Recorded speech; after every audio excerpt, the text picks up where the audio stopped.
पैदाइश बाब नंबर 35। बैत एल में याकूब पर खुदा की बरकत। खुदा ने याकूब से कहा, उठ बैत एल जाकर वहां आबाद हो, वहीं खुदा के लिए जो तुझ पर जाहिर हुआ जब तू अपने भाई यीशु से भाग रहा था, कुर्बान गाह बना।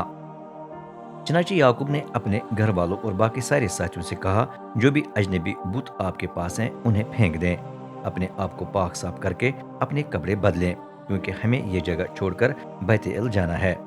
वहां मैं उस खुदा के लिए कुर्बान का बनाऊंगा जिसने मुसीबत के वक्त मेरी दुआ सुनी। जहां भी मैं गया वहां वो मेरे साथ रहा है। ये सुनकर उन्होंने याकूब को तमाम बुत दे दिए जो उनके पास थे, और तमाम बालियां जो उन्होंने तावीज के तौर पर कानों में पहन रखी थी।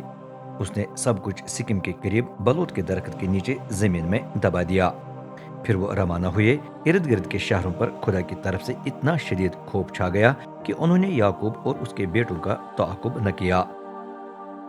चलते चलते याकूब अपने लोगों समेत लूज पहुंच गया जो मुल्क कनान में था। आज लूज का नाम बैत एल है। याकूब ने वहां कुर्बानगाह बनाकर मकाम का नाम बैत एल यानी खुदा का घर रखा, क्योंकि वहां खुदा ने अपने आप को उस पर जाहिर किया था जब वो अपने भाई से फरार हो रहा था।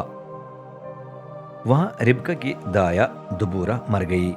वो बैत एल के जुनूब में बलूत के दरख्त के नीचे दफन हुई, इसलिए उसका नाम अलून बकूत यानी रोने का बलूत का दरख्त रखा गया। खुदा याकूब पर एक दफा और जाहिर हुआ और उसे बरकत दी। ये मेसोपोटामिया से वापस आने पर दूसरी बार हुआ। खुदा ने उससे कहा, अब से तेरा नाम याकूब नहीं बल्कि इसराइल होगा। यूं उसने उसका नया नाम इसराइल रखा। खुदा ने यह भी उससे कहा, मैं खुदा कादिर मुतलक हूँ, फल फूल और तादाद में बढ़ता जा। एक कौम नहीं बल्कि बहुत सी कौमें तुझसे निकलेंगी, तेरी औलाद में बादशाह भी शामिल होंगे। मैं तुझे वही मुल्क दूंगा जो इब्राहिम और इसहाक को दिया है, और तेरे बाद उसे तेरी औलाद को दूंगा।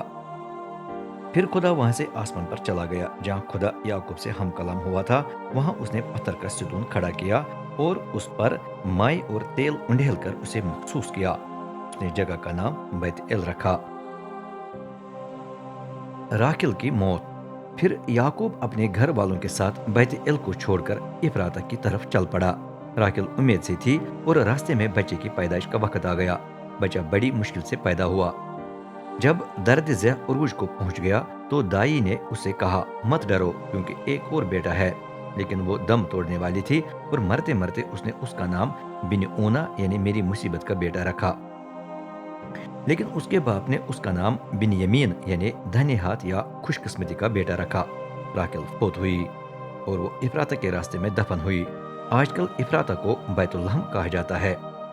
याकूब ने उसकी कब्र पर पत्थर का सितून खड़ा किया। वो आज तक राकेल की कब्र की निशान दही करता है। वहां से याकूब ने अपना सफर जारी रखा और मिजदल इधर की परली तरफ अपने खीमे लगाए। जब वो वहां ठहरे थे तो रूबन याकूब के हरम बिलहा से हम बिस्तर हुआ। याकूब को मालूम हो गया।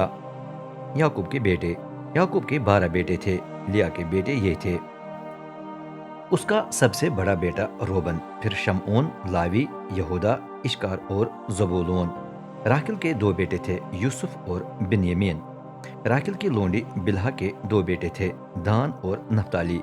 लिया की लोंडी जिल्फा के 2 बेटे थे, जद और आशर। याकूब के ये बेटे मेसोपोटामिया में पैदा हुए। इसहाक की मौत। फिर याकूब अपने बाप इसहाक के पास पहुंच गया, जो हिब्रोन के करीब मिम्रे में अजनबी की हैसियत से रहता था। उस वक्त हिब्रोन का नाम किरियत अरबा था। वहां इसहाक और उससे पहले इब्राहिम रहा करते थे। इसहाक 180 साल का था जब वो उम्र रसीदा और जिंदगी से आसूदा होकर अपने बाप दादा से जा मिला। उसके बेटे एसू और याकूब ने उसे दफन किया।